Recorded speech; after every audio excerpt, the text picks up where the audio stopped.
Channel మా లక్ష్యం ప్రజాపక్షం. మొలకలపల్లి ఎన్నికల కోడ్ అమల్లో ఉన్నా కూడా గ్రామాల మద్యం ఏరులే పారుతుంది. బెల్ట్ షాపులు యథావిధిగా కొనసాగుతున్నాయి. నియంత్రించాల్సిన ఎక్సైజ్ శాఖ ఎందుకు ముఖం చాటేస్తుంది? ఎంఆర్పీ కంటే ఆనందంగా 50 రూపాయలు భారం పడుతుందని మద్యం బాబులు ఆందోళన వ్యక్తం చేస్తున్నారు.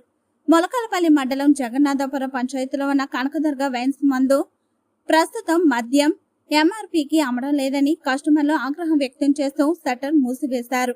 బెల్ట్ షాపుల అధిక ధరలు ఉండడంతో లైసెన్స్ షాపుల్లో మద్యం ఎంఆర్పీకి దొరుకుతుందన్న ఆశతో వస్తే ఇక్కడ కూడా అదనంగా 20 రూపాయలు తీసుకుంటుండడం ఏంటని మద్యం బాబులు ప్రశ్నిస్తున్నారు.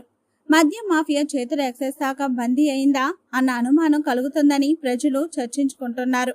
పొద్దంతా కాయ కష్టం చేసి మద్యం షాపులకే డబ్బులు అన్ని తగలేయాల్సి వస్తుందని మద్యం ప్రియులు వాపోతున్నారు.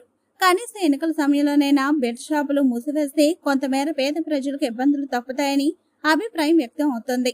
మండలంలోని లైసెన్స్ షాపులో మద్యం ప్రియులకు కావలసిన బ్రాండ్లు అందుబాటులో ఉంచాలని, ఎంఆర్పీకే అమ్మాలన్న డిమాండ్ బలంగా వినిపిస్తుంది.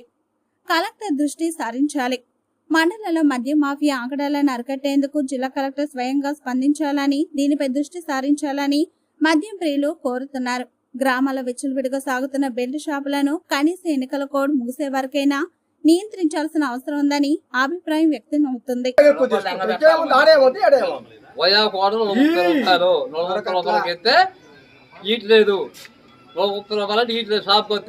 పక్క షాపులో దొరుకుతున్నాయి, బెల్ట్ షాపులలో.